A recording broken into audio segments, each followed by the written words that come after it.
Assalamualaikum warahmatullahi wabarakatuh. Selamat siang Ananda Soleh dan Solehah. Bagaimana kabarnya? Ustazah harap Ananda sehat semua ya. Sebelum kita memasuki materi pada hari ini, Ustazah mau nanya. Masih ingat nggak minggu lalu kita belajar tentang apa? Hayo, siapa yang masih ingat? Ya, minggu lalu kita belajar pengamalan sila-sila Pancasila di tempat bermain. Nah, hari ini kita akan belajar pengamalan sila-sila Pancasila di sekolah. Ustazah mau nanya lagi, siapa yang masih ingat bunyi pertama sila Pancasila? Hayo, siapa yang masih ingat? Iya, bunyinya adalah ketuhanan yang Maha Esa. Sila pertama Pancasila mengajarkan kita untuk taat beribadah kepada Allah. Sebagai umat Islam, ibadah kita dengan cara melaksanakan sholat 5 waktu. Sholat apa saja? Ada sholat subuh, sholat zuhur, sholat asar, sholat maghrib, dan sholat isya. Kemudian, sila pertama Pancasila ini mengajarkan kita untuk selalu bersyukur atas nikmat yang sudah diberikan Allah. Bersyukurnya dengan cara apa sih? Bersyukurnya dengan cara berdoa sebelum melakukan kegiatan dan sesudah kita melakukan kegiatan. Ini dia contoh pengamalan Pancasila di lingkungan sekolah. Sebelum kita memulai pembelajaran, kita harus berdoa terlebih dahulu. Siapa yang hafal doa sebelum belajar? Ayo, siapa yang hafal? Pintar sekali yang hafal. Nanti Ustazah tes saat kita pertemuan di Zoom meeting ya.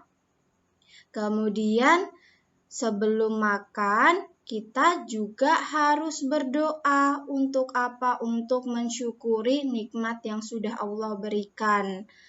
Biar setan-setan juga tidak ikut makan saat kita makan. Jadi, makanan yang masuk ke dalam perut berkah atas nikmat Allah.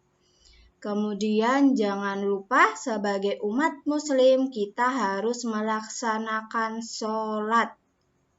Ya, jadi contoh pengamalan sila pertama Pancasila ada apa saja? Ada berdoa sebelum belajar, berdoa sebelum makan, dan melaksanakan sholat. Jadi, sebelum melakukan kegiatan dan sesudah melakukan kegiatan, kita harus mulai dengan doa. Selanjutnya yaitu pengamalan sila kedua di sekolah. Bunyi sila kedua apa, hayo? Ya, benar sekali. Bunyinya adalah kemanusiaan yang adil dan beradab. Sila kedua ini mengajarkan manusia untuk bersikap sopan, untuk saling tolong-menolong sesama manusia, dan saling menghargai. Contoh pengamalan sila kedua Pancasila di lingkungan sekolah yaitu menggunakan bahasa yang santun saat berbicara dengan guru. Jadi, kalau kita lagi berbicara dengan guru atau berbicara dengan orang yang lebih tua, kita harus menggunakan bahasa yang sopan. Nggak boleh menggunakan bahasa yang kasar ya. Kemudian contoh kedua, menolong teman yang mengalami kesulitan. Kalau ada temannya yang terjatuh di sekolah, kita harus ngapain, hayo? Harus menolongnya, harus membantunya. Jadi, kalau melihat teman yang kesulitan, jangan lupa untuk ditolong ya. Sesama manusia itu kita harus saling tolong-menolong. Kemudian, contoh ketiga itu tidak berkata kasar kepada teman. Kita nggak boleh berkata kasar kepada teman. Kalau berkata kasar nanti jadinya seperti gambar ini. Jadinya kelahi, musuhan. Nggak boleh ya sama teman musuhan. Ini dia contoh pengamalan sila kedua Pancasila. Nah, di gambar pertama ini ada teman yang terjatuh. harusnya kita ngapain? Harusnya kita membantu atau menolong teman ini yang jatuh. Kemudian di gambar kedua, ada teman yang kesulitan membawa buku. Apa yang harus kita lakukan? Membantu teman untuk membawakan buku. Kita ambil setengah bukunya agar meringankan beban dari si teman. Jadi, kalau melihat teman yang sedang kesulitan, jangan lupa untuk dibantu ya. Nah, gambar ketiga, kita harus bersikap sopan dengan guru atau dengan orang yang lebih tua. Pengamalan sila ketiga Pancasila. Bunyi sila ketiga Pancasila yaitu Persatuan Indonesia. Sila ketiga Pancasila mengajarkan kita untuk memiliki sikap bersatu tanpa saling membeda-bedakan satu sama lain. Jadi, misal Ananda memiliki teman yang berkulit hitam dan teman yang berkulit putih, itu tidak boleh dibeda-bedakan, tidak boleh saling mengejek. Misalkan Ananda memiliki teman yang bertubuh gemuk dengan teman yang bertubuh kurus, itu juga tidak boleh dibeda-bedakan ya, tidak boleh saling mengejek, tidak boleh saling menghina. Kita harus bermain dengan semua teman tanpa membeda-bedakan. Contoh pengamalan sila ketiga Pancasila di sekolah yaitu yang pertama, bermain dengan teman dari berbagai suku bangsa. Kalau Ananda di sekolah memiliki teman dari suku Batak, suku Jawa, suku Melayu, suku Padang, itu tidak boleh dibeda-bedakan. Kita harus bermain dengan semua teman. Tidak boleh juga menghina suku yang lainnya ya. Tidak boleh menghina suku temannya. Nanti jadinya berantem. Jadi, sebagai sesama manusia, kita harus saling menghormati suku teman kita. Kita harus saling menghargai kebudayaan teman kita. Contoh kedua yaitu bermain dengan teman yang berbeda agama. Nah, sebagai umat Muslim, kita harus berteman dengan siapa saja, meskipun dia agama Hindu, agama Kristen, agama Buddha. Tidak boleh mengejeknya, tidak boleh menghina agama orang lain. Kemudian ketiga, kita harus menjaga kerukunan. Menjaga kerukunannya dengan cara apa? Dengan cara bermain bersama dengan teman-teman yang berbeda agama, atau yang berbeda sukunya, atau yang berbeda budayanya. Itu adalah salah satu cara kita menjaga kerukunan di sekolah. Jadinya teman kita banyak kan kalau kita saling menjaga kerukunan. Contoh pengamalan sila ketiga Pancasila, yaitu gambar pertama ini lagi ngapain? Lagi melaksanakan piket kelas bersama-sama. Dengan melaksanakan piket kelas bersama-sama, itu dapat menjaga kerukunan anak-anak yang berada di dalam kelas tersebut. Kemudian contoh kedua, bermain dengan semua teman tanpa membeda-bedakan. Ingat ya, tidak boleh membeda-bedakan teman. Semua itu sama. Kita harus main bersama-sama, nggak boleh mengejek atau menghina teman kita.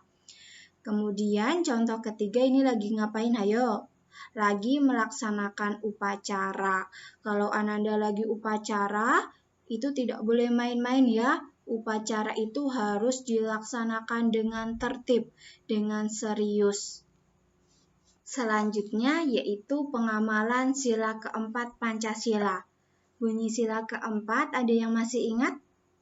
Iya, benar sekali. Bunyi sila keempat Pancasila yaitu kerakyatan yang dipimpin oleh hikmat kebijaksanaan dalam permusyawaratan perwakilan. Nah, sila keempat ini mengajarkan kita untuk menghargai pendapat orang lain. Jadi, kalau ada teman yang menyampaikan pendapat, kita harus menghargai. Kemudian sila keempat ini mengajarkan kita untuk bermusyawarah atau berdiskusi. Sebelum menentukan sesuatu atau sebelum melakukan sesuatu, alangkah baiknya kita bermusyawarah atau berdiskusi terlebih dahulu agar tidak menimbulkan kesalahpahaman. Ini adalah contoh pengamalan sila keempat Pancasila. Di gambar ini, Ibu guru menanyakan siapa yang mau menjadi petugas upacara. Nah, yang mau jadi petugas upacara harus mengacungkan tangan. Jadi di sini Ibu guru melakukan musyawarah atau berdiskusi dengan anak-anaknya, anak-anak didiknya. Siapa yang mau menjadi petugas upacara? Dipilih bersama-sama, ditentukan bersama-sama. Contoh kedua, di sini para siswa bermusyawarah atau berdiskusi untuk menentukan ketua kelas. Jadi semisal ada pemilihan ketua kelas, kita harus melakukannya dengan musyawarah. Didiskusikan bersama teman-teman satu kelas yang lainnya. Agar apa? Agar tidak terjadi kesalahpahaman. Kemudian agar kelas juga menjadi tertib. Kalau ada ketua kelas ya. Jadi semua anak bebas mengeluarkan pendapatnya. Siapa yang mau dicalonkan untuk jadi ketua kelas? Ingat ya, kalau ada yang menyampaikan pendapat, kita harus ngapain tadi? Harus menghargainya. Tidak boleh malah mengejeknya atau mengabaikannya ya. Pengamalan sila kelima Pancasila. Bunyi sila kelima apa? Iya, benar. Bunyinya adalah keadilan sosial bagi seluruh rakyat Indonesia. Jadi, sila kelima ini mengajarkan kita untuk bersikap adil. Contohnya seperti pada gambar ini. Ada anak yang memberikan makanan kepada temannya. Kalau kita memiliki makanan, kita harus membagikan atau memberikannya kepada teman kita ya. Kalau makanannya banyak, jangan lupa untuk dibagi-bagikan dengan teman secara adil. Nggak boleh ya pelit-pelit sama teman. Sila kelima ini juga mengajarkan kita untuk melaksanakan hak dan kewajiban kita sebagai siswa. Kewajiban kita sebagai siswa di sekolah yaitu belajar. Kemudian kewajiban lainnya yaitu menjaga ketertiban saat belajar dan menjaga kebersihan selama di sekolah. Contoh pengamalan sila kelima Pancasila di sekolah. Yang pertama itu membagi tugas piket dengan adil. Misalkan Anto menyapu, Lani berarti membersihkan meja, Udin mengelap jendela, kemudian Budi merapikan buku, dan Desi menyapu lantai. Jadi kalau piket tugasnya harus dibagi secara adil ya. Contoh kedua yaitu membuang sampah pada tempatnya. Kalau di sekolah, kewajiban siswa yaitu menjaga kebersihan sekolah. Agar sekolahnya bersih, jangan lupa kalau ada sampah itu dibuang di tempat sampah ya. Jangan malah dibuangnya ke lantai atau disimpan di kolong meja. Nggak boleh ya, nanti jadinya kelasnya kotor dan bau. Contoh ketiga, tidak boleh ribut di kelas. Ingat kewajiban kita sebagai siswa itu belajar. Kalau ada guru yang menjelaskan, berarti harus didengarkan dengan baik. Nggak boleh main-main, nggak boleh malah ngobrol dengan temannya ya. Hari ini kita sudah belajar pengamalan sila-sila Pancasila di lingkungan sekolah. Sekarang Ananda mengerjakan latihan di buku tema 1 ya. Dibuka buku tema 1-nya.